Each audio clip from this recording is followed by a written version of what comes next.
Aadhaar card ಅನ್ನ fake ಮಾಡುವಂತ agency West ಬೆಂಗಾಲ್ನಲ್ಲಿ ಅಷ್ಟೇ ಅಲ್ಲ, ಸೌತ್ ಪರಗಣ ಡಿಸ್ಟ್ರಿಕ್ಟ್ ನಲ್ಲಿ ಅಷ್ಟೇ ಅಲ್ಲ, ಬೆಂಗಳೂರಲ್ಲಿ ಶುರುವಾಗಿದೆ. ನೀವು ಒಳಗೆ ಹೋಗಕ್ಕಾಗಲ್ಲ. ಪಾಪ ಯಾರೋ ಒಬ್ರು ಪೊಲೀಸ್ ಆಫೀಸರು, ದೇಶಭಕ್ತ ಪೊಲೀಸ್ ಆಫೀಸರ್, ಹಿಂದೆ ನಾನು ಹೆಸರು ಹೇಳಕ್ ಇಷ್ಟಪಡಲ್ಲ, ಈ ತರ ಕ್ರಮ ಬರ್ತಾ ಇದ್ದಾರೆ ಅಕ್ರಮವಾಗಿ ಅಂತ ಹೇಳಿ ಅವರು ಅಲ್ಲಿರೋರ್ನೆಲ್ಲ ಖಾಲಿ ಮಾಡ್ತಿದ್ದಕ್ಕೆ ನಮ್ಮ ಸರ್ಕಾರ ಅವ್ರನ್ನ ಸಸ್ಪೆಂಡ್ ಮಾಡಿ ಇನ್ಸ್ಪೆಕ್ಟರ್. ನೀವು ಯಾರಿಗೆ ರಕ್ಷಣೆ ಕೂಡ ಕೊಟ್ಟಿದ್ದೀರಿ? ಯಾವುದೇ ಗೊಂದಲವನ್ನು ನಿರ್ಮಾಣ ಮಾಡ್ತಾ ಇಲ್ಲ, ಯಾವುದೇ ರಾಜಕೀಯವನ್ನು ಮಾತಾಡ್ತಾ ಇಲ್ಲ, ಬಿಜೆಪಿ ಒಳ ರಾಜಕಾರಣವನ್ನು ನಾವು ಮಾತಾಡ್ತಾ ಇಲ್ಲ. ನಾವು ಮಾತಾಡ್ತಾ ಇರೋದು ಅಕ್ರಮ ವಲಸಿಗರು ಯಾರು ಬಂದಿದ್ದಾರೆ, ಬೆಂಗಳೂರಿನಲ್ಲಿ, ಕೊಡಗಿನಲ್ಲಿ, ಚಿಕ್ಕಮಗಳೂರಲ್ಲಿ, ಹಾಸನಲ್ಲಿ, ಬಿಜಾಪುರದಲ್ಲಿ ಹೆಚ್ಚು ಸಂಖ್ಯೆಯಲ್ಲಿದ್ದಾರೆ ಅಂತ ಹೇಳಿ ನೋಡಿದ್ವಿ ನಾವೀಗ. ಅವ್ರನ್ನ ಗುರುತು ಹಚ್ಚಿಬಿಟ್ಟು ವಾಪಸ್ ಕಳಿಸೋ ಕೆಲಸ ಮಾಡಿ ಮನಿ ಟ್ರಾನ್ಸ್ಫರ್ ಮಷಿನ್ ಇಟ್ಕೊಂಡಿದ್ರು. ಇಲ್ಲಿಂದ ಗಳಿಸಿರೋ ಹಣ ವೆಸ್ಟ್ ಬೆಂಗಾಲ್, ಬಾಂಗ್ಲಾದೇಶದಲ್ಲಿ ಅವ್ರ ಕುಟುಂಬಕ್ಕೆ ಕಳಿಸೋದಕ್ಕೆ ಮನಿ ಟ್ರಾನ್ಸ್ಫರ್ ಮಷಿನ್ ಸಿಕ್ತು. ನಿಗೂ ಇರ್ಬೋದು, ಹೋಗಿ ಚೆಕ್ ಮಾಡಿ. ಇದು ಮಹದೇವಪುರದ ಮಾತ್ರ ಸಮಸ್ಯೆ ಅಲ್ಲ. ಈಗಾಗಲೇ ಮಾತನಾಡಿರುವಂಥವರು ವಿಷಯವನ್ನ ಪ್ರಸ್ತಾಪ ಮಾಡಿದ್ದಾರೆ ಮತ್ತು ನಮ್ಮ ಕ್ಷೇತ್ರದ ಮುಖಂಡರುಗಳ 5 ತಂಡಗಳು ವಿವಿಧ ಭಾಗಗಳಲ್ಲಿ ಹೋಗಿ ಸಾಕಷ್ಟು ಮಾಹಿತಿಯನ್ನ ಸಂಗ್ರಹ ಮಾಡಿದ್ದಾರೆ. ಇಲ್ಲಿ 2014ರಲ್ಲಿ 13ರಲ್ಲಿ ತೂಬರಳ್ಳಿಯಲ್ಲಿ ಕಸ ಸುಡ್ತಾ ಇದ್ರು. ನಾನು ಆ ಸಂದರ್ಭದಲ್ಲಿ ಆ ಸ್ಥಳದ ಪರಿಶೀಲನೆಗೆ ಹೋಗಿದ್ದೆ. ಸ್ಥಳ ಪರಿಶೀಲನೆ ಮಾಡುವ ಸಂದರ್ಭದಲ್ಲಿ ಗೊತ್ತಾಯ್ತು, ಇವರೆಲ್ಲ ಅಕ್ರಮವಾಗಿ ಬಾಂಗ್ಲಾದೇಶದಿಂದ ಬಂದಿರತಕ್ಕಂಥ ಜನ ಅಂತ ಹೇಳಿ. ಅವತ್ತು ತೂಬರಳ್ಳಿನಲ್ಲಿ ಇರ್ತಕ್ಕಂಥ ಜನರನ್ನ ಸರ್ಕಾರದ ಸಹಾಯದಿಂದ ಮತ್ತು ಸ್ಥಳೀಯರ ಸಹಾಯದಿಂದ ಖಾಲಿ ಮಾಡಿಸಿದ್ರು. ಆದರೆ ನನಗೆ ನಿರೀಕ್ಷೆ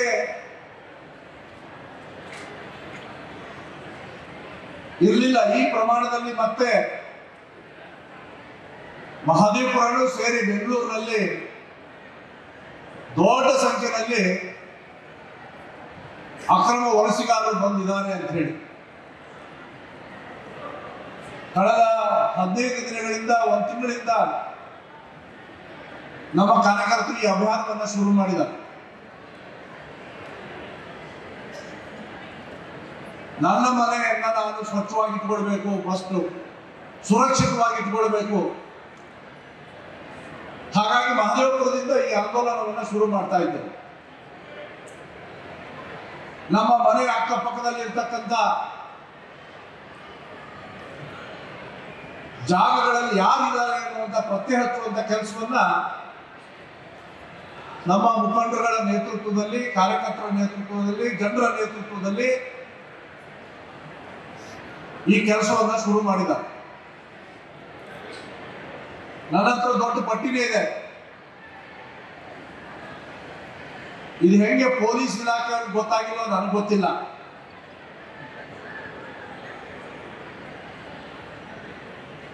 ಬಾಗಲೂರು ಸ್ಟೇಷನ್ ವ್ಯಾಪ್ತಿನಲ್ಲಿ ಕಾಡ್ಸನಹಳ್ಳಿಯಲ್ಲಿದ್ದಾರೆ, ಹೊಸೂರು ಬಂಡೆಯಲ್ಲಿದ್ದಾರೆ, ಗೋಶಾಲೆ ಹಿಂದೆ,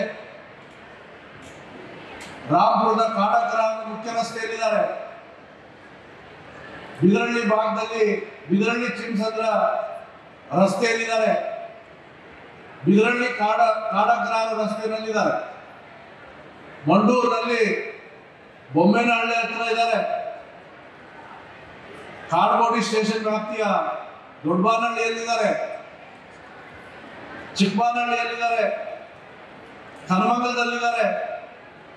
ಪಾಪಣ್ಣವ್ರು ಹೇಳಿದ್ರು ಕನಮಂಗಲದ ಪರಿಸ್ಥಿತಿ. ಸೀಗೆಹಳ್ಳಿಯಲ್ಲಿದ್ದಾರೆ. ಖಾಜಿ ಸೊನ್ನೆನಹಳ್ಳಿಯಲ್ಲಿದ್ದಾರೆ. ಪಟ್ಟಂದೂರು ಅಗ್ರಹಾರದಲ್ಲಂತೂ ದೊಡ್ಡ ಸ್ಲಮ್ಮೆ ಕ್ರಿಯೇಟ್ ಆಗಿದೆ. ಅದನ್ನೇ ನಮ್ಮ ಅಧ್ಯಕ್ಷರಾದಂಥ ಪಿಳ್ಳಪ್ಪ ಅವರು ಹೇಳಿದ್ರು. ಆಗಲೇ ಅಲ್ಲ ಜನ ನಾವು ಬಂದ್ಬಿಡ್ತೀವಿ ಅಂತ ಹೇಳಿ ಮನೆಗಳಿಗೆ ಮನೆ ಅಂತ ಎಲ್ಲ ಗುಡಿಸಲುಗಳನ್ನು ಖಾಲಿ ಮಾಡಿರುವಂತ ಪರಿಸ್ಥಿತಿನೂ ಅಲ್ಲಿದೆ ಅಂತ ಎಕ್ಸ್ಪ್ಲೈನ್ ಮಾಡಿದ್ರು. Siddhartha layout ಅಲ್ಲಿದ್ದಾರೆ.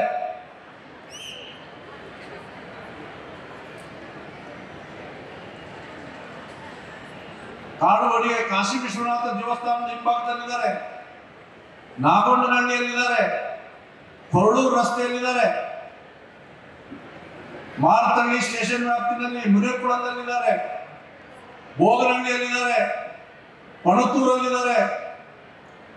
ECS layout ward ಸಿದ್ದಾಪುರದಲ್ಲಿದ್ದಾರೆ. ಮತ್ತೆ ತೂಗೂರಲ್ಲಿ ಬಂದಿದ್ದಾರೆ. ಬಳಗೇರಿಯಲ್ಲಿದ್ದಾರೆ. ಸೋರಹುಣಸೆಯಲ್ಲಿದ್ದಾರೆ. ಮಧುರಾನಗರದಲ್ಲಿದ್ದಾರೆ. ಕೈಕೊಂಡ್ರಹಳ್ಳಿಯಲ್ಲಿದ್ದಾರೆ. ಕರಿಯಮ್ಮನಗರದಲ್ಲಿದ್ದಾರೆ. ಮಾರತಹಳ್ಳಿಯಲ್ಲಿದ್ದಾರೆ. ಕಾಚಮಾರನಹಳ್ಳಿಯಲ್ಲಿದ್ದಾರೆ. ಕೊಡತಿಯಲ್ಲಿದ್ದಾರೆ. ಆಡೋ ಸಿದ್ದಾಪುರದಲ್ಲಿದ್ದಾರೆ. ಹಾಲಾಕ್ನಹಳ್ಳಿಯಲ್ಲಿದ್ದಾರೆ. ಇದು ಕೆಲವು ಉದಾಹರಣೆಗಳನ್ನು ಮಾತ್ರ ನಾನು ಇಲ್ಲಿ ಹೇಳ್ತಾ ಇದ್ದೀನಿ. ಇದು ಹೆಂಗೆ ಪೊಲೀಸರಿಗೆ ಗೊತ್ತಾಗಿಲ್ಲ ನನಗೆ ಅರ್ಥ ಆಗಿಲ್ಲ. ಇಷ್ಟು ದೊಡ್ಡ ಪ್ರಮಾಣದಲ್ಲಿ ಅಕ್ರಮವಾಗಿ ಬಂದು ನೆಲೆಸಿದಾರಲ್ಲ, ಇವರೆಲ್ಲ ಕೆಲಸ ಮಾಡ್ತಾ ಇರ್ತಕ್ಕಂಥ ಸಂಗತಿ ನೋಡಿದ್ರೆ ಆಶ್ಚರ್ಯ ಆಗುತ್ತೆ. ನಾವು ವಾರ್ ರೂಮ್ ಶುರು ಮಾಡಿದ್ವಿ 3 ತಿಂಗಳ ಹಿಂದೆ. ಆ ವಾರ್ ರೂಮ್ಗೆ 3,500ಕ್ಕಿಂತ ಹೆಚ್ಚು ಕರೆಗಳು ಬಂದಿದೆ. ಇಡೀ ಕರ್ನಾಟಕದ ಆಶ್ಚರ್ಯಕರವಾಗಿರ್ತಕ್ಕಂಥ ವರದಿಗಳು, ಕರೆಗಳು ಬಂದಿರೋದು. ಚಿಂದಿ ಆರೋದ್ರಿಂದ ಹಿಡಿದು, ಕಸ ಎತ್ತೋದ್ರಿಂದ ಹಿಡಿದು, ಡ್ರೈವಿಂಗ್ ಕೆಲಸ ಮಾಡೋದ್ರಿಂದ ಹಿಡಿದು, ಸಾಫ್ಟ್ವೇರ್ ಇಂಜಿನಿಯರ್ಗಳ ಮಕ್ಕಳನ್ನ ನೋಡ್ಕೋವರೆಗೂ ಮನೆಗಳಿಗೆ ಪ್ರವೇಶ ಮಾಡಿದ್ದಾರೆ. ಇದು ಆತಂಕಕಾರಿ ಬೆಳವಣಿಗೆ. ಇದು ನಾನು ಕಳೆದ 2 ತಿಂಗಳಿಂದ ಒಂದು ವರದಿ ಓದ್ತಾ ಇದ್ದೆ. ವಿಶ್ವವಾಣಿ ಪತ್ರಿಕೆಯಲ್ಲಿ ಒಂದು ಸುದ್ದಿ ಬಂದಿತ್ತು. ಇದೇ ತರ ಬಾಂಗ್ಲಾದೇಶದ ಆಕ್ರಮಣಕಾರ ವಲಸಿಗ ಚೆನ್ನೈನಲ್ಲಿ ನೆಲೆಸಿದ. ಸುಮಾರು ವರ್ಷಗಳಾಯಿತು ಚಿಂದಿ ಆಯಕ್ಕೆ ಬಂದಿದ್ದು. ಅವನು ಕೂಡ ಇವತ್ತಿಗೆ ದೊಡ್ಡ ಮಹಲನ್ನು ಕಟ್ಟಿದ್ದಾನೆ, ದೊಡ್ಡ ಮನೆಯನ್ನು ಕಟ್ಟಿದ್ದಾನೆ. ಕೇಂದ್ರ ಸರ್ಕಾರದ ಸುತ್ತೋಲೆ ಬಂದ ನಂತರ ಎಲ್ಲ ಸರ್ಕಾರಗಳು ಅಲರ್ಟ್ ಆಗಿದೆ. ಅಲ್ಲಿಯ ಸರ್ಕಾರ ಕೂಡ ಅಲರ್ಟ್ ಆಗಿ ಗುರುತು ಹಚ್ಚಿದಾಗ ಅವರ ಆಕ್ರಮಿತ ವಲಸಿಗ ಬಂಗಾಳಿ ದೇಶದವರು ಅಂತ ಗೊತ್ತಾಗಿದೆ. ಅಲ್ಲಿ ನೆಲೆಸಿ ತಮಿಳುನಾಡಿನಲ್ಲಿರುವಂತ IPS ಆಫೀಸರ್ನ ಮಗಳನ್ನ ಮದುವೆ ಆಗಿದ್ದಾರೆ. ಅವರು ಇತ್ತೀಚೆಗೆ ತಮಿಳುನಾಡು ಸರ್ಕಾರ ವಾಪಸ್ ಬಾಂಗ್ಲಾದೇಶಕ್ಕೆ ಕಳಿಸ್ಕೊಟ್ಟಿದ್ದಾರೆ.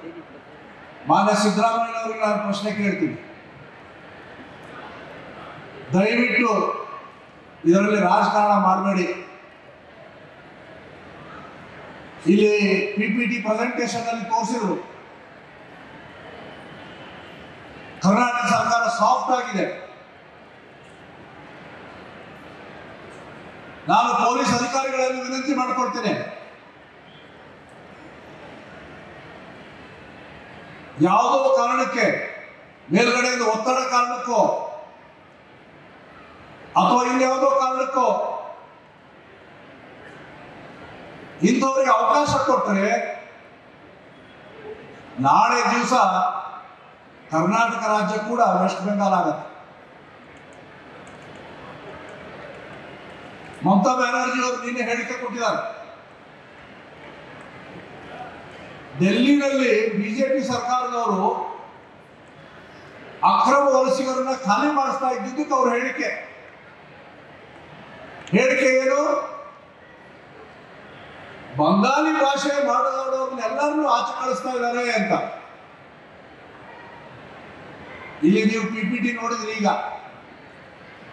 ನಮ್ಮ ಕಾರ್ಯಕರ್ತರು ಇಲ್ಲಿರುವಂತಹ ವಾಸವಾಗಿರ್ತಕ್ಕಂಥ ವೆಸ್ಟ್ ಬೆಂಗಾಲಿನ ಜನ ಆ ಸ್ಥಳಗಳಿಗೆ ಭೇಟಿ ಕೊಟ್ಟು ಅವ್ರನ್ನ ಇಂಟರ್ವ್ಯೂ ಮಾಡಿರೋರು. ಎಲ್ಲಿಂದ ಬಂದಿದ್ದೀರಾ, ಹೇಗೆ ಬಂದ್ರಿ, ಪಾಸ್ಪೋರ್ಟ್ ಇಲ್ಲ ಅಂತ ಹೇಳಿರುವಂತದ್ದು ಕೇಳಿದ್ವಿ ನಾವು. ಅಲ್ಲಿಂದ ಟ್ರೈನಲ್ಲಿ ಬಂದಿದ್ದಾರೆ, ಗಡಿಗಳನ್ನು ದಾಟ್ಕೊಂಡು ಬಂದಿದ್ದಾರೆ. 82ರಲ್ಲಿ ನಾನು ವಿದ್ಯಾರ್ಥಿ ಇದ್ದಾಗ ಅಸು ಮೂವ್ಮೆಂಟ್ ನಡೀತು. ಆಲ್ ಅಸ್ಸಾಂ ಸ್ಟೂಡೆಂಟ್ ಯೂನಿಯನ್ ಅವರ ಮುಖಾಂತರ ನಡೆದಂತ ಹೋರಾಟ ಏನು? ವಲಸಿಗರ ವಿರುದ್ಧ ಅಸ್ಸಾಂನಲ್ಲಿ ಗುಸ್ಪೇಟ್ ಇನ್ಫಿಲ್ಟ್ರೇಷನ್, ಅದರ ವಿರುದ್ಧ ಆಂದೋಲನ ಮಾಡಿ ಅಲ್ಲಿರ್ತಕ್ಕಂಥ ವಲಸಿಗರನ್ನ ಆಚೆ ಹಾಕುವಂತ, ಯಾಕಂದ್ರೆ ಪಕ್ಕದಲ್ಲೇ ಬಾಂಗ್ಲಾದೇಶ, ಆಚೆ ಹಾಕುವಂತ ಹೋರಾಟವನ್ನು ಮಾಡಿದ ಪರಿಣಾಮವಾಗಿ ಪ್ರಫುಲ್ ಕುಮಾರ್ ಮಹಂತ ಅವರಲ್ಲಿ ಮುಖ್ಯಮಂತ್ರಿ ಆದರು. ಹೋರಾಟ ನಂತರ ಸರ್ಕಾರದ ಮುಖಾಂತರ ಕೂಡ ಹೊರಹಾಕುವಂತ ಕೆಲಸವನ್ನು ಮಾಡಿದೆ. ನಾವಿಷ್ಟೇ ಸರ್ಕಾರ ಕೇಳ್ತಾ ಇರೋದು, ಅಕ್ರಮವಾಗಿ ಯಾರು ಬಂದಿದ್ದಾರೆ ಅವರ ಒಳಗೆ ಬಿಟ್ಕೋಬೇಡಿ, ಅವರ ಗುರುತು ಹಚ್ಚಿ ವಾಪಸ್ ಕಳಿಸಿ. ಗುರುತು ಹಚ್ಚಕ್ಕೆ ಹೋದ್ರೆ ಅಧಿಕಾರಿಗಳು ಹೇಳ್ತಾರೆ ಅವ್ರ ಹತ್ರ ಎಲ್ಲ ಆಧಾರ್ ಕಾರ್ಡ್ ಇದೆ. ಈಗ ನಟರಾಜ್ ಅವರು ವರದಿ ಕೊಡುವಾಗ, ಶ್ರೀಧರ್ ರೆಡ್ಡಿ ಅವರು ವರದಿ ಕೊಡುವಾಗ ಹೇಳಿದ್ರು, ಅವುಗಳನ್ನು ಚೆಕ್ ಮಾಡಿದೀವಿ ನಾವು.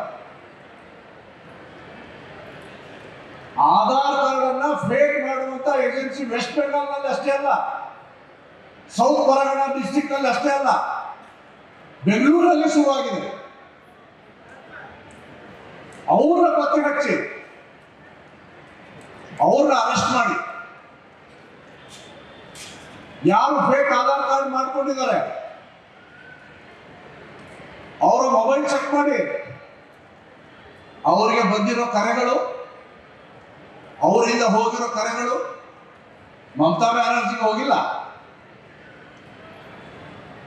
ರಾಹುಲ್ ಗಾಂಧಿಗೆ ಹೋಗಿಲ್ಲ, ವೆಸ್ಟ್ ಬೆಂಗಾಲ್ ಅಲ್ಲ ಬಾಂಗ್ಲಾದೇಶಕ್ಕೆ ಹೋಗಿರೋದು. ಅವ್ರ ಸಂಬಂಧಿಕರೆಲ್ಲ ಅಲ್ಲಿದ್ದಾರೆ. ಆಶ್ಚರ್ಯಕರವಾದಂತ ಸುದ್ದಿಗಳು ಒಳಗೆ ಬರ್ತವೆ. ಯಾರೋ ಒಬ್ರು ಪೊಲೀಸ್ ರೆಕಾರ್ಡ್ ಮಾಡ್ತಾ ಇದ್ದಾರೆ ನೋಡಿ. ನಾವೆಲ್ಲ ದೇಶಭಕ್ತಿ, ರೆಕಾರ್ಡ್ ಮಾಡೋ ತಾಕತ್ತಿದೆಯಾ? ಅಲ್ಲಿ ಹೋಗಿ ರೆಕಾರ್ಡ್ ಮಾಡಿ, ಎಲ್ಲಿದ್ದಾರಲ್ಲ ಮಾಡಿ ನೀವು ಕೆಲಸ ನೀವು ಮಾಡೋದು ಪರವಾಗಿಲ್ಲ, ನಮ್ದೇನು ಅಭ್ಯಂತರಿಲ್ಲ. ನಿನಗೆ ಡ್ಯೂಟಿ ಕೊಟ್ಟಿದ್ದಾರೆ, ನಿನ್ನ ಕೆಲಸ ನೀವು ಮಾಡೋದು, ನಿನಗೆ ಬೈತಾ ಇಲ್ಲ ನಾನು. ಅಲ್ಲಿರೋ ಪರಿಸ್ಥಿತಿ ಏನಿದೆ ಅಂತ ರೆಕಾರ್ಡ್ ಮಾಡ್ಕೊಳ್ರಿ.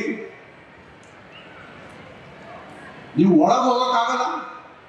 ಪಾಪ ಯಾರೋ ಒಬ್ರು ಪೊಲೀಸ್ ಆಫೀಸರು, ದೇಶಭಕ್ತ ಪೊಲೀಸ್ ಆಫೀಸರ್, ಹಿಂದೆ ನಾನು ಹೆಸರು ಹೇಳಕ್ ಇಷ್ಟಪಡಲ್ಲ, ಈ ತರ ಕ್ರಮ ಬರ್ತಾ ಇದ್ದಾರೆ ಅಕ್ರಮವಾಗಿ ಅಂತ ಹೇಳಿ ಅವನು ಅಲ್ಲಿರೋನೆಲ್ಲ ಖಾಲಿ ಮಾಡಿಸಿದ್ದಕ್ಕೆ ನಮ್ಮ ಸರ್ಕಾರ ಅವನ್ನ ಸಸ್ಪೆಂಡ್ ಮಾಡಿ ಇನ್ಸ್ಪೆಕ್ಟರ್. ನೀವು ಯಾರಿಗೆ ರಕ್ಷಣೆ ಕೊಟ್ಟಿದ್ದೀರಿ? ನಾವು ಹೋಗಿ ಈ ಎಲ್ಲ ಮಾಹಿತಿಗಳನ್ನು ನಿಮ್ ಸಹಾಯಕ್ಕೆ ಕೊಡ್ತೀನಿ. ನಾನು ಯಾಕೆ ಓದಿದೆ ಈ ಪಟ್ಟಿ? ಪೊಲೀಸ್ ಸ್ಟೇಷನ್ ವಾರ ನನ್ನ ಹತ್ರ ಮಾಹಿತಿ ಇದೆ. ದಯವಿಟ್ಟು ನೀವು ಹೋಗಿ ಚೆಕ್ ಮಾಡಿ. ಆಧಾರ್ ಕಾರ್ಡ್ಗಳು ಫೇಕ್ ಆಧಾರ್ ಕಾರ್ಡ್ಗಳಿದಾವೆ. ವೆಸ್ಟ್ ಬೆಂಗಾಲ್ ಅಡ್ರೆಸ್ ಇದೆ, ಆಧಾರ್ ಕಾರ್ಡ್ ಕನ್ನಡದಲ್ಲಿ. ಮಕ್ಕಳಿಗೆ ಸ್ಕೂಲ್ ಅಡ್ಮಿಷನ್ ಮಾಡಿಸ್ತಾರೆ, 6 ತಿಂಗಳಾದ್ಮೇಲೆ ಅವ್ರನ್ನ ಶಾಲೆ ಬಿಡಿಸ್ತಾರೆ. ಸ್ಕೂಲ್ ಲಿವಿಂಗ್ ಸರ್ಟಿಫಿಕೇಟ್ ಸಿಗುತ್ತೆ, ಒಂದು ಡಾಕ್ಯುಮೆಂಟ್ ಕ್ರಿಯೇಟ್ ಆಗುತ್ತೆ ಅವರಿಗೆ. ಇಂಥ 100 ಉದಾಹರಣೆ ಕೊಡ್ತೀನಿ ನಾನು. ಅದಕ್ಕೋಸ್ಕರ ನಾವು ಆಂದೋಲನ ಶುರು ಮಾಡಿದ್ದೇವೆ. ನಾನು ಬೆಂಗಳೂರಿನ ಪೊಲೀಸ್ ಮುಖ್ಯಸ್ಥರಾಗಿರ್ತಕ್ಕಂಥ ಸುಮಂತ್ ಕುಮಾರ್ ಸಿಂಗ್ ಅವರಿಗೂ ವಿನಂತಿ ಮಾಡ್ಕೊಳ್ತೇನೆ. ನನ್ನ ದೂರವಾಣಿಯಲ್ಲಿ ಮಾತಾಡಿದೆ, ನಾವು ಜನಜಾಗೃತಿಯನ್ನು ಮಾಡ್ತಾ ಇದ್ದೇವೆ. ಯಾವುದೇ ಗೊಂದಲವನ್ನು ನಿರ್ಮಾಣ ಮಾಡ್ತಾ ಇಲ್ಲ, ಯಾವುದೇ ರಾಜಕೀಯವನ್ನು ಮಾತಾಡ್ತಾ ಇಲ್ಲ, ಬಿಜೆಪಿ ಒಳ ರಾಜಕಾರಣವನ್ನು ನಾವು ಮಾತಾಡ್ತಾ ಇಲ್ಲ. ನಾವು ಮಾತಾಡ್ತಾ ಇರೋದು ಅಕ್ರಮ ವಲಸಿಗರು ಯಾರು ಬಂದಿದ್ದಾರೆ ಬೆಂಗಳೂರಿನಲ್ಲಿ, ಕೊಡಗಿನಲ್ಲಿ, ಚಿಕ್ಕಮಗಳೂರಲ್ಲಿ, ಹಾಸನಲ್ಲಿ, ಬಿಜಾಪುರದಲ್ಲಿ ಹೆಚ್ಚು ಸಂಖ್ಯೆಯಲ್ಲಿದ್ದಾರೆ ಅಂತ ಹೇಳಿ ನೋಡಿದ್ದೀವಿ ನಾವೀಗ. ಅವ್ರನ್ನ ಗುರುತು ಹಚ್ಚಿಬಿಟ್ಟು ವಾಪಸ್ ಕಳಿಸೋ ಕೆಲಸ ಮಾಡಿ. ಕೆಲವು ಸರ್ಕಾರಗಳು ಶುರು ಮಾಡಿದೆ. ಮಹಾರಾಷ್ಟ್ರ ಇರ್ಬೋದು, ಗುಜರಾತ್ ಇರ್ಬೋದು, ತಮಿಳುನಾಡು ಇರ್ಬೋದು. ಗುಜರಾತಲ್ಲಂತೂ ಮೊನ್ನೆ ಏರ್ ಇಂಡಿಯಾ ಫ್ಲೈಟ್ ಅಲ್ಲಿ ಅವರೆಲ್ಲ ತುಂಬಿಕೊಂಡು ಢಾಕಾಗೆ ಹೋಗ್ಬಿಟ್ಟು ಬಂದಿದ್ದಾರೆ. ಅಂಥ ಎಲೆಗಾರಿಕೆ ಕೆಲಸ ಮಾಡಬೇಕು ಸರ್ಕಾರ ಅಂತ ನಾನು ಹೇಳಕ್ ನಿಂತಿದ್ದೇನೆ. ಹೋಗಿ ಪರಿಸ್ಥಿತಿ ನೋಡಿ ಒಳಗೆ ಯಾವ ರೀತಿ ಅನ್ಹೈಜಿನಿಕ್ ಕಂಡೀಷನ್ ಅನ್ನು ಅವ್ರು ಕ್ರಿಯೇಟ್ ಮಾಡ್ತಾ ಇದ್ದಾರೆ. ಇಡೀ ಕ್ಷೇತ್ರದಲ್ಲಿ ಎಲ್ಲಿ ವಾಸ ಇದ್ದಾರೋ ಅಲ್ಲಿ ಒಳಗೆ ಹೋಗುವಂತ ಪರಿಸ್ಥಿತಿ ನಮ್ಗಿಲ್ಲ. ಮಾಸ್ಕ್ ಹಾಕೊಂಡು ಹೋಗ್ಬೇಕು. ಹೋಗಿ ಬಂದ್ಮೇಲೆ ಆಸ್ಪತ್ರೆಗೆ ಹೋಗಿ ಚೆಕ್ ಮಾಡಿಸ್ಬೇಕು.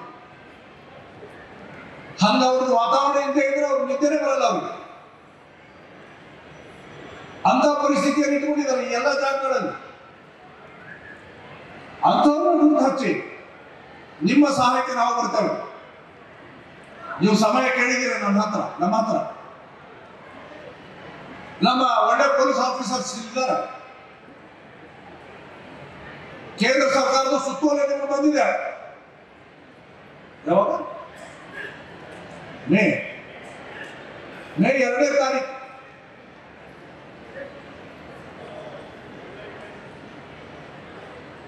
SOP ಇಶ್ಯೂ ಮಾಡಿದ್ದಾರೆ. ರಾಜ್ಯ ಸರ್ಕಾರ ಒಂದು ರಿವ್ಯೂ ಮೀಟಿಂಗ್ ಮಾಡಿಲ್ಲ.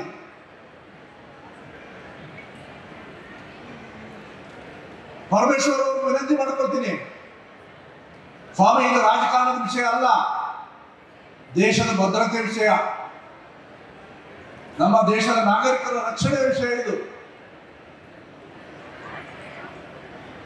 ಅದಕ್ಕೋಸ್ಕರ ದಯವಿಟ್ಟು ನೀವೇನೋ ಸರ್ಕ್ಯುಲರ್ ಕಳಿಸಿದ್ದೀರ ಕೆಳಗೆ, ಎಲ್ಲೆಲ್ಲಿ ಇದ್ದಾರೆ ಅಂತವ್ರನ್ನೆಲ್ಲ ಐಡೆಂಟಿಫೈ ಮಾಡಿ ನಕಲಿ ಆಧಾರ್ ಕಾರ್ಡ್ಗಳನ್ನು ಅವ್ರು ಸೃಷ್ಟಿ ಮಾಡ್ಕೊಂಡಿದ್ದಾರೆ, ಅದನ್ನು ಗುರುತು ಹಚ್ಚಿ. ಅಲ್ಲಿಗೆ ನಿಂತರ ಆಗಲ್ಲ, ಒಂದು ಸರ್ಕ್ಯುಲರ್ನಿಂದ ಕೆಲಸ ಆಗಲ್ಲ. ನಾನು ಹಿಂದೆ PC ಮೋಹನ್ ಅವರಿಬ್ಬರು ಸೇರಿ ಹಿಂದಿನ ಮೋದಿ ಸರ್ಕಾರದಲ್ಲಿ ಕಿರಣ್ ರಿಜಿಜು ಅವರನ್ನು ಭೇಟಿ ಮಾಡಿದ್ವಿ. ಇಲ್ಲಿ ಬೆಂಗಳೂರು ಹತ್ರ ಇರತಕ್ಕಂಥ ಡಿಪೋರ್ಟಿಂಗ್ ಸೆಂಟರ್ ಏನಿದೆ ಕೇಂದ್ರ ಸರ್ಕಾರದಿಂದ ಸ್ಯಾಂಕ್ಷನ್ ಮಾಡಿಸಿ ಇದು ಯಾವ ರೀತಿ ಅಕ್ರಮ ವಲಸಿಗರಿದ್ದಾರೆ ಅವ್ರನ್ನೆಲ್ಲ ಪ್ರೂವ್ ಆಗುವವರೆಗೆ ಕೂಡ ಅಲ್ಲಿ ಹಾಕುವಂತ ಕೆಲಸ ಮಾಡಬೇಕು. ಅದಕ್ಕೋಸ್ಕರ ಡಿಪೋರ್ಟಿಂಗ್ ಸೆಂಟರ್ ಶುರುವಾಗಿರೋದು. ಆ ಡಿಪೋರ್ಟಿಂಗ್ ಸೆಂಟರ್ ಸಾಕಾಗಲ್ಲ. ಈಗ ಅಷ್ಟು ದೊಡ್ಡ ಸಂಖ್ಯೆಯಲ್ಲಿ ಬಾಂಗ್ಲಾದೇಶದಿಂದ ಬಂದಿದ್ದಾರೆ. ಬರೀ ರಕ್ಷಣೆ ವಿಷಯ ಅಲ್ಲ, ನಮ್ಮ ಬಡವರ ಕೆಲಸಗಳನ್ನ ಅವ್ರು ಕಿತ್ಕೊಂಡಿದ್ದಾರೆ. ನನಗೆ ಯಾರೋ ಕೇಳ್ತಾ ಇದ್ರು, ಇವ್ರನ್ನೆಲ್ಲ ಕಳಿಸ್ಬಿಟ್ರೆ ಕಸ ಎತ್ತವ್ರು ಯಾರು ಅಂತ. ನಾನು ಹೇಳಿದೆ, ಇವತ್ತು ಕಸ ಎತ್ತಾ ಇದ್ದಾರೆ, ಇನ್ನೊಂದು ವರ್ಷ 2 ವರ್ಷ ಬಿಟ್ಟು ನಿಮ್ಮದೇ ಎತ್ತಿ ಬಿಡ್ತಾರೆ ಅವರು ಅಂತ ಹೇಳಿ. ಇದು ರಕ್ಷಣೆ ವಿಚಾರದ ಪ್ರಶ್ನೆ. ಇದು ನಿಮ್ಮ ರಕ್ಷಣೆ, ನಮ್ಮ ರಕ್ಷಣೆ ನಾವೇ ಮಾಡಿಕೊಳ್ಳುವಂತ ಪರಿಸ್ಥಿತಿ ಇವತ್ತಿದೆ. ಅದಕ್ಕೆ ನಾವು ಸರ್ಕಾರಕ್ಕೆ ಒತ್ತಾಯ ಮಾಡೋದು, ಪೊಲೀಸರು ಒತ್ತಾಯ ಮಾಡ್ತಾ ಇರೋದು. ನಮ್ಮಲ್ಲಿ ಇರ್ತಕ್ಕಂಥ ಎಲ್ಲ ಪೊಲೀಸ್ ಸ್ಟೇಷನ್ಗಳು ಅವರ ವ್ಯಾಪ್ತಿನಲ್ಲಿದ್ದಾರೆ. ಬಾಗ್ಲೂರಲ್ಲಿದ್ದಾರೆ, ಅವರಹಳ್ಳಿಯಲ್ಲಿದ್ದಾರೆ, ಕಾಡುಗೋಡಿಯಲ್ಲಿದ್ದಾರೆ, ವೈಟ್ಫೀಲ್ಡ್ ಅಲ್ಲಿದ್ದಾರೆ, ವರ್ತೂರಲ್ಲಿದ್ದಾರೆ, ಬೆಳ್ಳಂದೂರಲ್ಲಿದ್ದಾರೆ. ಈ ಸ್ಟೇಷನ್ ವ್ಯಾಪ್ತಿನಲ್ಲಿ ಎಲ್ಲ ಕಡೆ ದಯವಿಟ್ಟು ಹೋಗಿ. ಮುಂಚೆ ಏನು ಮಾಡಿದ್ರೆ ನಾವು ಕೇಳಕ್ ಹೋಗಲ್ಲ. ನೀವು ಅಂಡರ್ ದ ಟೇಬಲ್ ಏನಾದ್ರು ವ್ಯವಹಾರ ಮಾಡಿದಿರೋ, ಆನ್ ದ ಟೇಬಲ್ ವ್ಯವಹಾರ ಮಾಡ್ಕೊಂಡಿದ್ದೀರೋ ಅವ್ರ ಹತ್ರ ಗೊತ್ತಿಲ್ಲ, ನನಗೆ ಹೇಳಲ್ಲ ನಾನು. ಅದು ಈಗ ದೇಶದ ಸಲುವಾಗಿ ನಿಮ್ಮ ಇಲಾಖೆಯಿಂದ ಅವ್ರನ್ನ ಪತ್ತೆ ಹಚ್ಚುವಂತ ಕೆಲಸ ನಾವು ಮಾಡಿಬಿಟ್ಟಿದ್ದೀವಿ. ಎಲ್ಲ ಮಾಹಿತಿಯನ್ನು ನಮ್ಮ ಮುಖಂಡರು ಕೊಡ್ತಾರೆ ನಿಮ್ಗೆ. ಮತ್ತೆ ಇನ್ನೊಂದು ಮಾತು ಈ ಸಂದರ್ಭದಲ್ಲಿ, ಅವರು ಬರೋದಕ್ಕೆ ನೆಲೆ ಕೊಟ್ಟಿದ್ದೀರಲ್ಲ, ಅದು ಯಾವುದೇ ಪಕ್ಷದವ್ರು ಇರಲಿ, ನಮ್ಮ ಪಕ್ಷದವ್ರು ಇರಲಿ, ಕಾಂಗ್ರೆಸ್ನವ್ರು ಇರಲಿ, JDSನವ್ರು ಇರಲಿ, ಅಥವಾ ರಾಜಕೀಯ ಪಕ್ಷಕ್ಕೆ ಸಂಬಂಧ ಇಲ್ಲದೆ ಇರೋರು ಇರಲಿ, ನಿಮ್ಮ ನೆರೆ ನಿಮ್ಮ ಜಾಗ ಡಿಸ್ಪ್ಯೂಟ್ ಇದೆ ಅಂತ ಹೇಳಿ ಬಾಡಿಗೆ ಬರಲಿ ಅಂತ ಕೊಟ್ಬಿಟ್ಟಿದ್ದೀವಿ ನಾವು. ಆ ಜಾಗ ಖಾಲಿ ಮಾಡಿಸಿ. ನಾನು ವಿನಂತಿ ಮಾಡ್ಕೊಳ್ತೀನಿ ಎಲ್ಲ ಲ್ಯಾಂಡ್ ಓನರ್ಸ್ಗೆ, ನೀವು ಜಾಗ ಕೊಟ್ಟಿರೋದ್ರಿಂದ ಅಲ್ಲಿ ಸ್ಲಮ್ ಕ್ರಿಯೇಟ್ ಆಗಿದೆ, ಇನ್ಸೆಕ್ಯೂರಿಟಿ ಕ್ರಿಯೇಟ್ ಆಗಿದೆ. ಅದಕ್ಕೋಸ್ಕರ ಆ ನೆಲೆ ಕೊಟ್ಟಿರೋರೆಲ್ಲ ದಯವಿಟ್ಟು ಖಾಲಿ ಮಾಡಿಸಿ. ಹಾಗೆ ಜಾಬ್ ಕೊಟ್ಟಿರೋರು ಯಾರು ಎಂಪ್ಲಾಯರ್ ಇದೀವಿ, ಕೆಲಸ ಕೊಟ್ಟಿದ್ದೀವಿ, ಮನೆಯಲ್ಲಿ ಮಕ್ಕಳು ನೋಡ್ಕೊಳ್ಳೋ ಕೆಲಸ ಕೊಟ್ಟಿದ್ದೀವಿ, ಅಪಾರ್ಟ್ಮೆಂಟ್ ನಲ್ಲಿ ಸೆಕ್ಯೂರಿಟಿ ಕೆಲಸ ಕೊಟ್ಟಿದ್ದೀವಿ, ಡ್ರೈವಿಂಗ್ ಕೆಲಸ ಕೊಟ್ಟಿದ್ದೀವಿ, BBMPಯಲ್ಲಿ ಕಸ ಎತ್ತ ಕೆಲಸ ಕೊಟ್ಟಿದ್ದೀವಿ, ಚಿಂದಿ ಆಯೋಗಕ್ಕೆ ಪ್ರೈವೇಟ್ ಏಜೆನ್ಸಿಗಳು ಏನಿದಾವಲ್ಲ ಕಾಂಟ್ರಾಕ್ಟರ್ಸ್ ಅವ್ರು ಇಟ್ಕೊಂಡಿದ್ದೀವಿ. ದಯವಿಟ್ಟು ಭಾರತೀಯರನ್ನು ಹುಡುಕಿ, ಕನ್ನಡಿಗರನ್ನು ಹುಡುಕಿ. ನಮ್ಮ ಉತ್ತರ ಕರ್ನಾಟಕದ ದೊಡ್ಡ ಸಂಖ್ಯೆಯಲ್ಲಿ ಇದ್ದಾರೆ, ಇಲ್ಲಿ ಕೆಲಸ ಮಾಡೋದು ರೆಡಿ ಇದ್ದಾರೆ ಅವರು, ಅಂಥವ್ರಿಗೆ ಕೆಲಸ ಕೊಡಿ.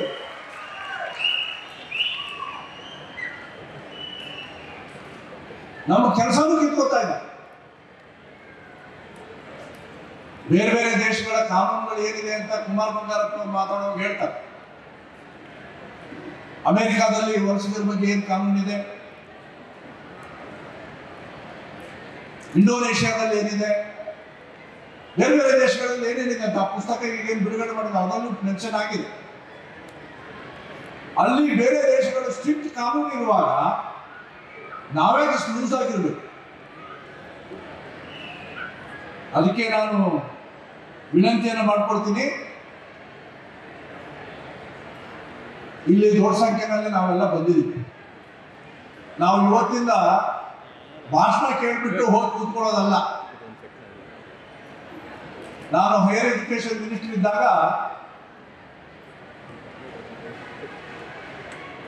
ಮುಂಬೈ ಘಟನೆ ಆಯ್ತು. ಮುಂಬೈ ತಾಜ್ ಹೋಟೆಲ್ನಲ್ಲಿ ಉಗ್ರಗಾಮಿಗಳು ನುಗ್ಗಿ ಹೊಡೆದ್ರು. ಮುಂಬೈನಲ್ಲಿ ಘಟನೆ ಆಗಿದೆ, ನಾವು ಇಲ್ಲಿ ಸುಮ್ಮನೆ ಕೂತ್ಕೊಳ್ಳಿಲ್ಲ. ಜಾಗೃತಿ ಮೂಡಬೇಕು ಜನರಲ್ಲಿ. ಎಲ್ಲರೂ ಪೊಲೀಸರು ಎಲ್ಲರಿಗೂ ರಕ್ಷಣೆ ಕೊಡಕ್ಕೆ ಸಾಧ್ಯ ಇಲ್ಲ, ಅಷ್ಟು ಪೊಲೀಸ್ ಫೋರ್ಸ್ ಮಾತ್ರ ಇಲ್ಲ. ನೆರೆಹೊರೆಯಲ್ಲಿ ಇರುವಂತವ್ರು ನಾವು ಪರಸ್ಪರ ಹೊಂದಾಣಿಕೆಯಲ್ಲಿ, ಮಾತುಕತೆಯಲ್ಲಿ, ಸ್ನೇಹದಲ್ಲಿ ಯಾರು ಏನು ಅಂತ ಪತ್ತೆ ಹಚ್ಚಿ ಅಕ್ಕಪಕ್ಕ ಹೊಸರು ಬಂದ್ರೆ ಅವ್ರ ಬಗ್ಗೆ ತಿಳ್ಕೊಂಡು ಅವ್ರಿಗೇನು ಸಂಬಂಧ ಇದೆ ಅನ್ನುವಂಥ ಕೆಲಸ, ಅವೇರ್ನೆಸ್ ಮಾಡುವಂಥ ಕೆಲಸ ಅವಾಗ ನಾನು ಮಾಡಿದ್ದೆ. ಈಗೂ ಅವಶ್ಯಕತೆ ಇದೆ. ಕೂತ್ಕೊಳ್ಳಮ್ಮ ತಾಯಿ, ಕೂತು ಹೇಳ. ನಿಮ್ಮ ಮನೆ ಬಗ್ಗೆನೇ ಹೇಳ್ತಾ ಇರೋದು ನಾನು. ನಮ್ಮ ಮನೆಗಳನ್ನ ರಕ್ಷಣೆ ಮಾಡ್ಕೊಳ್ತಾ ಇದ್ರೆ ಈಗ ಎಲ್ಲರೂ ಬಿಜಿ ಮೊಬೈಲಲ್ಲಿ. ಮನೆಯಲ್ಲಿದ್ರು ಅಪ್ಪನ ಮಕ್ಕಳ ತಾಯಿ ಮುಖ ನೋಡಲ್ಲ ಮಕ್ಕಳು, ಮೊಬೈಲ್ ಬಂದ್ಮೇಲೆ. ಇನ್ನು ಅಕ್ಕಪಕ್ಕದವ್ರನ್ನ ಹೆಂಗೆ ಸಂಬಂಧ ಇಟ್ಕೋತೀವಿ? ಅವರ ಸಂಬಂಧ ಇಟ್ಕೊಂಡು ನಮ್ಮ ಭಾಗದಲ್ಲಿ ಇರ್ತಕ್ಕಂಥ ಸುರಕ್ಷತೆಯನ್ನು ನಾವು ಮಾಡ್ಕೊಳ್ಬೇಕಾಗತ್ತೆ. ನಾನಾಗಲೇ ಹೇಳಿದೆ, ಪೊಲೀಸರನ್ನ ಎಲ್ಲ ಕಡೆ ಕೊಡ್ಲಿಕ್ಕೆ ಸಾಧ್ಯ ಇಲ್ಲ. ಅಷ್ಟು ಫೋರ್ಸ್ ಪ್ರತಿಯೊಬ್ಬರಿಗೂ ಸೆಕ್ಯೂರಿಟಿ ಕೊಡಕ್ಕೆ ಸಾಧ್ಯ ಇದೆಯಾ? ಅದಕ್ಕೆ ಸುರಕ್ಷತೆಯ ಜೊತೆಗೆ ಉದ್ಯೋಗ ಕಸ್ಕೊಂಡಿರ್ತಕ್ಕಂಥ ಇವರು ಬಾಂಗ್ಲಾದೇಶ ಅಕ್ರಮವಾಗಿ ಬಂದಿರೋರು, ಯಾರು ಅಧಿಕೃತವಾಗಿ ಬಂದಿದ್ದಾರೆ ಸರಿ, ಯಾರು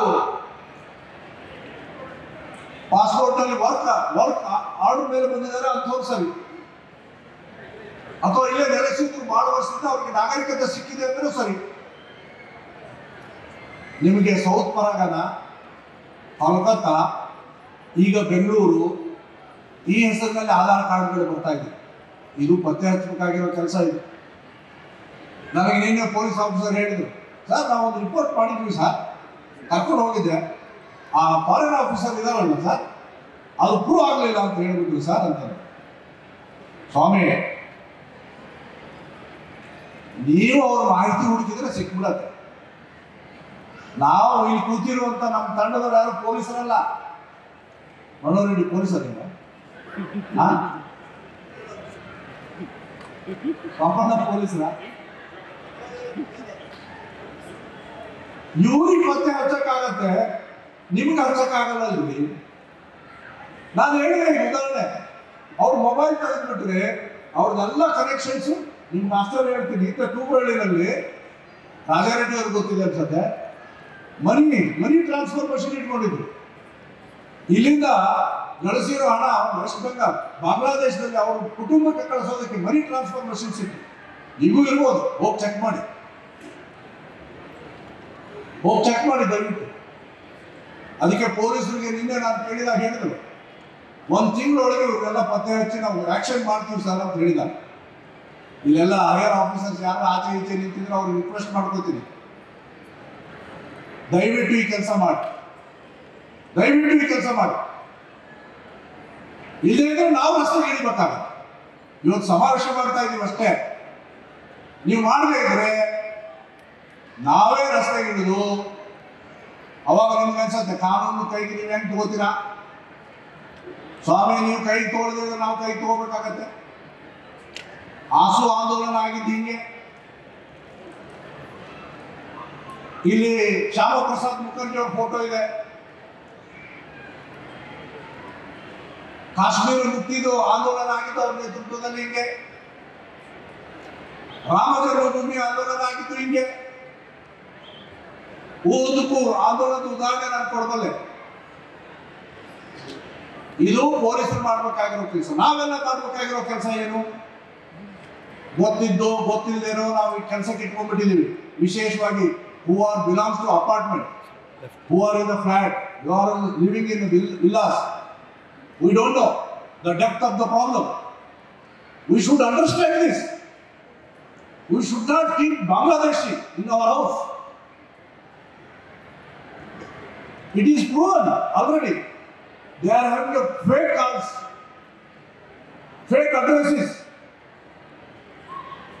You are thinking of saving some money because of the cheap laborship.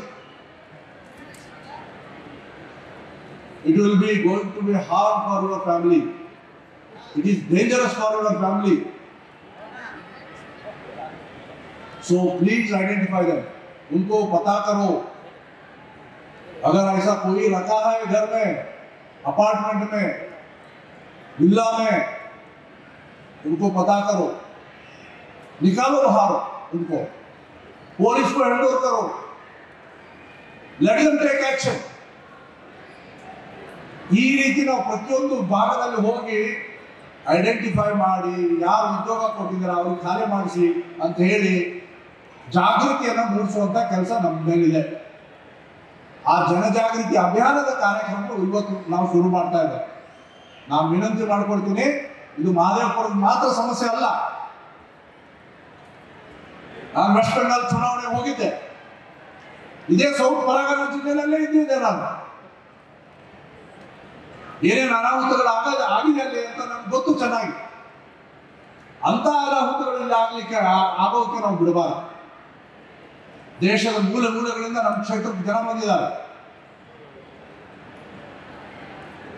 ನಾವೇನೋ 10 ರೂಪಾಯಿ ಉಳಿಯುತ್ತೆ ಅಂತ ಹೇಳಿ ಅಂತವ್ರು ಇಟ್ಕೊಂಡು ಕೆಲಸ ಮಾಡಿದ್ರೆ ದೇಶಕ್ಕೆ ಗಂಡಾಂತರ ಇದೆ. ಸೊ ಅದಕ್ಕೆ ದಯವಿಟ್ಟು ಎಚ್ಚೆತ್ಕೊಳ್ಳೋಣ. ಮತ್ತೆ ನಾನು ನಮ್ಮ ಕರ್ತವ್ಯವನ್ನು ಬರೆಯೋದು ಬೇಡ. ಹಳ್ಳಿಗಳಲ್ಲಿ ಎಚ್ಚರಿಕೆಯಿಂದ ಇದ್ದಾರೆ. ಎಕ್ಸ್ಟೆನ್ಷನ್ ಏರಿಯಾಗಳು ಬಂದಿದೆಯಲ್ಲ, ಅಲ್ಲೇ ಸಮಸ್ಯೆ ಇರೋದು. ಆ ಎಕ್ಸ್ಟೆನ್ಷನ್ ಏರಿಯಾಗಳನ್ನ ಅಲ್ಲಿರ್ತಕ್ಕಂಥ ಹೊಸಬ್ರು ಯಾರ್ಯಾರು ಸೇರ್ಕೊಂಡಿದ್ದಾರೆ ಅಂಥವ್ರ ಬಗ್ಗೆ ತಿಳ್ಕೊಳ್ಬೇಕು. ನಾವು ಮಾಹಿತಿ ಕಲೆ ಹಾಕ್ಬೇಕು, ಕಳಿಸ್ಬೇಕು ಬಾಂಗ್ಲಾದೇಶಿಗಳಾಗಿದ್ದರು. ಅದಕ್ಕೆ ನಾನು ಕಳಕಳಿಯಿಂದ ವಿನಂತಿ ಮಾಡ್ಕೊಳ್ತೀನಿ. ಇವತ್ತು ನಮ್ಮೆಲ್ಲ ನಾಯಕರು ಬಂದಿರೋದು ಇದನ್ನು ಹೇಳೋದಕ್ಕೋಸ್ಕರ ಬಂದಿದ್ದಾರೆ, ಬೇರೇನೋ ರಾಜಕಾರಣ ಅಲ್ಲ. ನಾವೊಂದು ಸದುದ್ದೇಶದಿಂದ ಹೊರಟಿರ್ತಕ್ಕಂಥವ್ರು. ಮಾಧ್ಯಮದವ್ರು ಏನೇನೋ ಬರೀತಾರೆ, ನಾವು ತಲೆ ಕೆಡಿಸ್ಕೊಂಡಿಲ್ಲ. ಇದು ಬಿಜೆಪಿಯ ಅಸಮಾಧಾನ ಗುಂಪು ಮಾಡ್ತಾ ಇರ್ತೀವಿ. ಏನು ಅಸಮಾಧಾನ ಇರ್ತೀವಿ? ವಕ್ಫ್ ವಿರುದ್ಧ ಆಂದೋಲನ ನಾವು ಶುರು ಮಾಡಿದ್ವಿ. ವಾಲ್ಮೀಕಿ ವಿರುದ್ಧ ನಾವು ಆಂದೋಲನದಲ್ಲಿ ಯಶಸ್ವಿ ಆಗಲಿಲ್ಲ ಅಂತ ಕೋರ್ಟಿಗೆ ಹೋಗಿ ಸಿಬಿಐ ಎನ್ಕ್ವೈರಿಗೆ ಆರ್ಡರ್ ಮಾಡಿಸಿದ್ವಿ. ಈಗ ಅಕ್ರಮ ಬಾಂಗ್ಲಾದೇಶಿಗಳ ವಿರುದ್ಧ ಶುರು ಮಾಡಿದ್ವಿ. ಇದು ದೇಶದ ಕೆಲಸ ನಾವು ಮಾಡ್ತಾ ಇದ್ದೀವಿ. ಅದಕ್ಕೆ ನಾನು ನಿಮಗೂ ವಿನಂತಿ ಮಾಡ್ಕೊಳ್ತೀನಿ ಮಾಧ್ಯಮದವರಿಗೆ, ನಮ್ಮ ಈ ಕಾರ್ಯಕ್ರಮದ ಸುದ್ದಿಯನ್ನು ದಯವಿಟ್ಟು ಬಾಂಗ್ಲಾದೇಶದವರೆಗೆ ಸೀಮಿತಗೊಳಿಸಿದರೆ ಬಹಳ ಒಳ್ಳೆಯದು. ಇದೊಂದು ಜ್ವಲಂತ ಸಮಸ್ಯೆ, ಇದು ಬಹಳ ದೊಡ್ಡ ಸಮಸ್ಯೆ ಮುಂದಿನ ದಿನಗಳಲ್ಲಿ ಆಗೋದಿದೆ. ಅದಕ್ಕೆ ಈಗ ನಾವು ಎಚ್ಚೆತ್ತುಕೊಳ್ಳೋಣ, ಆ ಕೆಲಸ ಎಲ್ಲರೂ ಸೇರಿ ಮಾಡೋಣ ಅಂತ ಹೇಳ್ತಾ ನನ್ನ ಮಾತಿಗೆ ವಿರಾಮ ನೀಡ್ತೀನಿ. ಜೈ ಹಿಂದ್, ಜೈ ಕರ್ನಾಟಕ. ಟಿವಿ ವಿಕ್ರಮ, ದೇಶ ನಿಮ್ಮ ಕೈಯಲ್ಲಿ. ಈ ಕಾರ್ಯಕ್ರಮ ನಿಮಗೆ ಇಷ್ಟ ಆಗಿದ್ದಲ್ಲಿ ಲೈಕ್, ಶೇರ್ ಹಾಗೂ ಕಮೆಂಟ್ ಮಾಡಿ. ಟಿವಿ ವಿಕ್ರಮದ ಕಾರ್ಯಕ್ರಮಗಳನ್ನು ನಿರಂತರವಾಗಿ ವೀಕ್ಷಿಸಲು ಸಬ್ಸ್ಕ್ರೈಬ್ ಮಾಡಿ, ಬೆಲ್ ಐಕನ್ ಒತ್ತಿ.